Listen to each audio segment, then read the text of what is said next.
Baca lagi. Kawan-kawan baca dimanapun Anda berada. Siapkan posisi nyaman, fokuskan pendengaran, mari baca teks dan suara.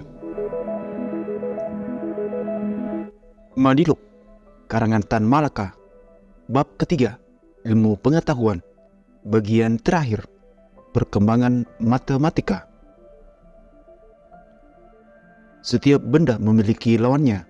Geometri bidang datar yang dikenal sebagai geometri Euclides telah menjadi usang dan digantikan oleh geometri bidang melengkung yang berkembang dengan pesat. Di Jerman, Riemann menjadi pelopor geometri baru ini. Sementara di Rusia, Minkowski turut berperan. Geometri baru ini tidak lagi didasarkan pada bidang datar seperti yang digunakan dalam geometri Euclides saat ini, melainkan pada bidang yang melengkung. Menurut ahli geometri baru ini, bumi kita berbentuk bulat seperti bola, meskipun kita hanya memiliki sedikit data tentang dua kutub bumi. Bagian manapun dari bumi ini yang kita amati tidak mungkin datar, melainkan melengkung. Oleh karena itu, garis atau sudut pada bidang melengkung sebenarnya tidaklah lurus. Tentu saja, kebenaran penjelasan ahli geometri baru ini tidak dapat disangkal. Namun dalam perhitungan sehari-hari, geometri Euclides sudah cukup memadai. Jika ada kesalahan, tidak terlalu signifikan. Itulah juga cara yang digunakan oleh Einstein untuk menghitung fenomena seperti gerhana yang berbeda dengan cara yang digunakan oleh Newton. Meskipun hasilnya sedikit berbeda, hanya beberapa menit atau detik saja, perbedaan hasil perhitungan yang kecil itu tentu memiliki arti besar bagi para ahli astronomi dan matematika. Tetapi bagi kita, perbedaannya tidak terlalu berarti. Nasib geometri Euclides di masa depan tidak dapat diprediksi oleh siapapun. Namun Euclides akan terus digunakan dalam matematika yang sederhana, sementara matematika tingkat lanjut akan menggunakan dasar non-Euclides. Namun tidak menutup kemungkinan bahwa non-Euclides akan digunakan dalam seluruh bidang matematika. Mungkin kedua sistem ini akan digabungkan mengambil yang terbaik dari masing-masing. Nasib ilmu pengetahuan tidak dapat ditentukan oleh sifat ilmu pengetahuan itu sendiri, tetapi juga oleh industri dan kelompok yang membutuhkan ilmu tersebut. Siapa tahu perusahaan baru atau pesawat baru lebih cocok dengan sistem Riemann. Jika itu terjadi, maka sistem tersebut akan dikembangkan oleh kelompok atau negara baru. Bagaimanapun juga, geometri bidang datar ini tetap berguna dalam melatih pikiran kita. Selain itu, yang bisa memuaskan dahaga pikiran kita, baik secara umum bagi manusia maupun khususnya bagi pecinta matematika, adalah rasa ingin tahu. Sebagai manusia, kita memang memiliki sifat ingin tahu yang tinggi. Kita memiliki rasa keingintahuan yang lebih besar daripada monyet, tikus, atau binatang lainnya. Meskipun sedikit menyimpang, namun mari kita kembali ke topiknya. Dalam perjalanan yang panjang itu, penulis yaitu Tan Malaka merasa fluktuasi kesehatannya dan juga fluktuasi keuangannya. Namun dalam kekurangan materi, penulis banyak memperoleh hal-hal yang tak berwujud, terutama dalam bidang matematika. Masalah matematika dapat melupakan banyak masalah lain yang tidak diinginkan. Jawaban yang ditemukan sendiri dalam matematika memberikan kepercayaan pada diri sendiri dan memberikan motivasi untuk terus melangkah. Terutama bahasa yang digunakan dalam matematika, seperti bahasa Inggris misalnya, sangat presisi, jelas, dan indah. Ya, indah bagi penulis. Indahnya seperti musik, karena memenuhi sifat-sifat ilmiah. Masyarakat kita memang kekurangan kepemimpinan dan kebutuhan akan pendidikan. Minat dalam berhitung dan berpikir memang umum di Indonesia. Di daerah yang saya kenal, saya sangat masih muda. Kegiatan berhitung sangat bersemangat. Di Tanah Batak dan Minangkabau, kegiatan tersebut bahkan mencapai puncak. Di tempat lain seperti Jawa Tengah, saya juga mendengarnya. Namun, kita memiliki pemimpin.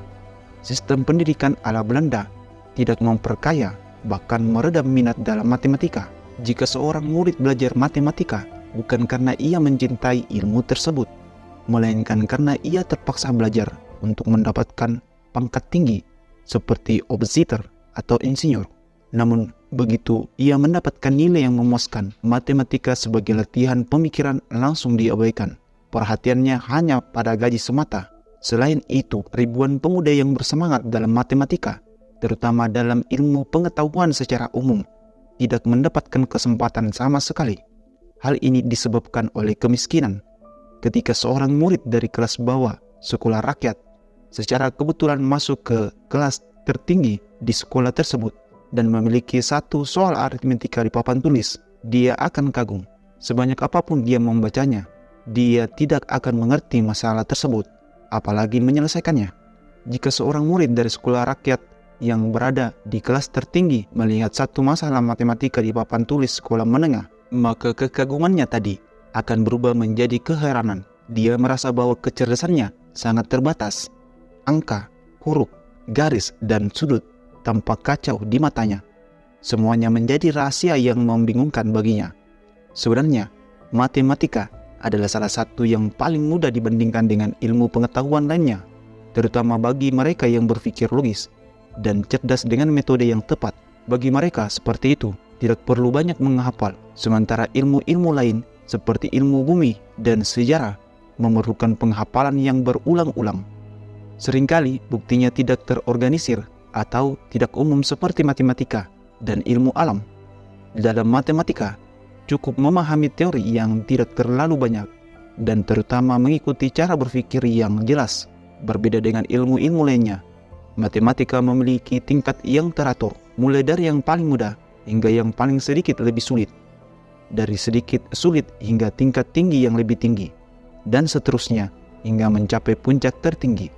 Bagi pemuda yang berpikir logis dan cerdas, mereka bisa dengan mudah naik ke setiap tingkat tersebut. Tanpa disadari, mereka tiba-tiba sudah mencapai puncak. Jika ada pemuda yang kurang beruntung dalam masyarakat ini, tetapi memiliki dasar matematika yang cukup, misalnya lulusan SMP, dan mereka ingin belajar sendiri, ini bukanlah percobaan sia-sia. Dari geometri bidang datar, mereka bisa melanjutkan ke stereometri yang mempelajari titik dan garis, tidak hanya pada satu bidang datar, tetapi juga beberapa bidang datar seperti kubus, silinder, dan sebagainya. Dari situ, setelah mempelajari aljabar, tidak terlalu sulit untuk naik ke tingkat yang lebih tinggi, seperti trigonometri, geometri analitis, atau bahkan geometri Riemann atau Minkowski. Pada stereometri, kita harus beroperasi dengan lebih abstrak daripada geometri. Di geometri, kita menghadapi sudut atau bidang yang dapat digambarkan di atas kertas. Tetapi dalam stereometri, seringkali gambaran sudut atau bidang tersebut hanya dapat digambarkan dalam pikiran kita. Terutama dengan Minkowski, kita harus lebih abstrak lagi ketika menggambarkan dimensi keempat. Karena dimensi keempat bergantung pada 3 dimensi seperti atap kubus yang sudah kita kenal. Jika 2 dimensi terbentuk dari 2 garis yang saling tegak lurus seperti bidang, maka gambar ini dapat kita buat di atas kertas.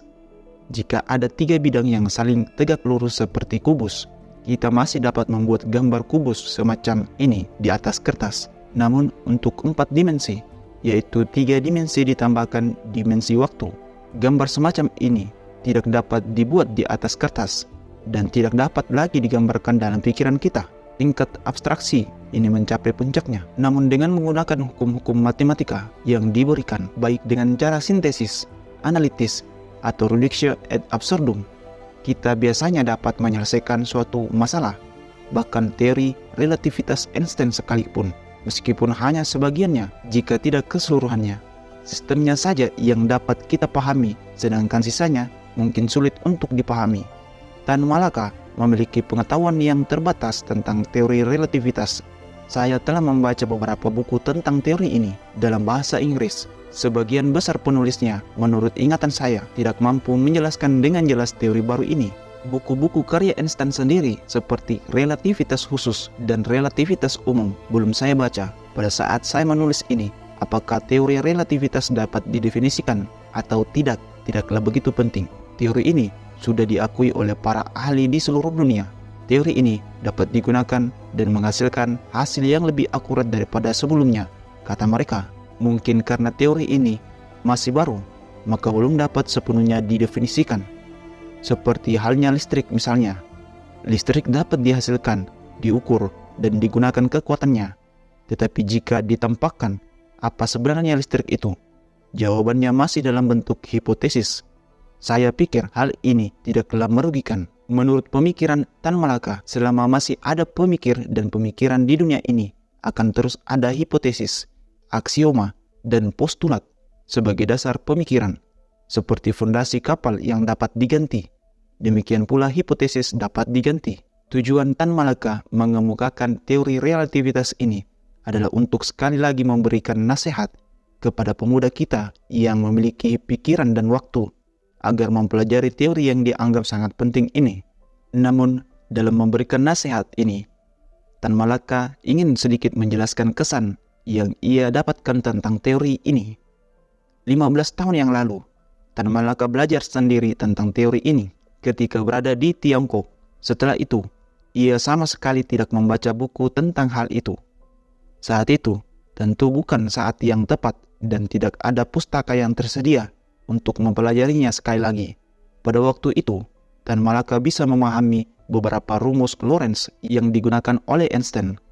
Tetapi, tidak satu pun rumus tersebut tertanam dalam ingatan Tan Malaka. Kesimpulan terpenting yang Tan Malaka dapatkan dari teori ini adalah kesan yang terkait dengan tujuan buku ini, yaitu reaksi yang terjadi antara arah dan kecepatan gerakan dengan titik pandang. Sebagai contoh, berdasarkan pengalaman Tan Malaka sendiri, sebuah kereta api bergerak dari timur ke barat. Seorang penumpang dalam kereta api itu bergerak dari barat ke timur, sehingga arah penumpang tersebut berlawanan dengan arah kereta api. Namun jika dilihat dari satu titik di atas rel kereta api, maka penumpang tersebut memiliki arah yang sama dengan kereta, yaitu dari timur ke barat, kecuali jika penumpang bergerak lebih cepat daripada kereta. Jika dilihat dari satu titik pada lingkaran bumi yang mengelilingi matahari, maka orang tadi bergerak dari barat ke timur bersama dengan bumi ini. Dengan demikian, arah tersebut bergantung pada titik pandang yang digunakan. Kecepatan juga memiliki sifat yang serupa. Misalnya, ada dua orang, A dan B, yang berjalan satu sama lain. A bergerak menuju B, dan B bergerak menuju A. Kecepatan A adalah 7 km per jam dan kecepatan B adalah 6 km per jam. Dalam waktu 1 jam, A mendekati B sejauh 13 km. Sekarang mereka bertemu di satu titik. Dari titik ini, mereka berjalan bersama-sama, misalnya dari barat ke timur. Ketika A melihat B, setiap jam A meninggalkan B sejauh 1 km. Jika dibandingkan dengan posisi B sejauh A hanya berjalan 1 km setiap jamnya.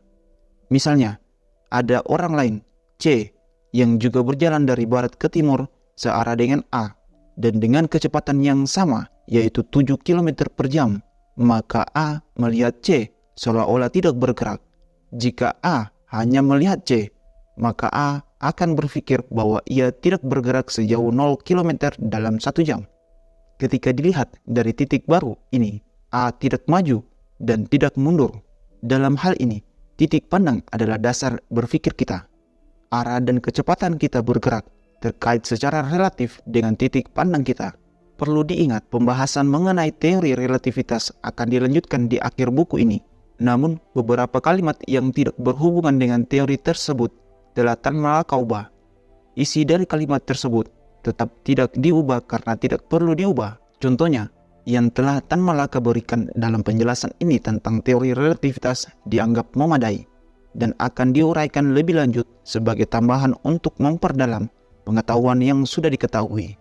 Sebelumnya, Tan Malaka mengatakan bahwa dia mempelajari teori relativitas 15 tahun yang lalu, dan saat ini Tan Malaka tidak memiliki waktu dan referensi untuk mempelajarinya. Pernyataan ini perlu dikoreksi. Setelah saya, yaitu narator, menulis sekitar setengah dari tulisan ini, saya memperoleh referensi meskipun dalam keadaan terburu-buru. Saya berhasil mendapatkan materi baru untuk menambah contoh dan memperdalam pemahaman mengenai ilmu ini. Ilmu yang telah Tan Malaka dapatkan waktu menulis buku Madilog ini. Bersambung ke bab 4, Sains, lanjutan. Sekian dan terima kasih. Semoga bermanfaat.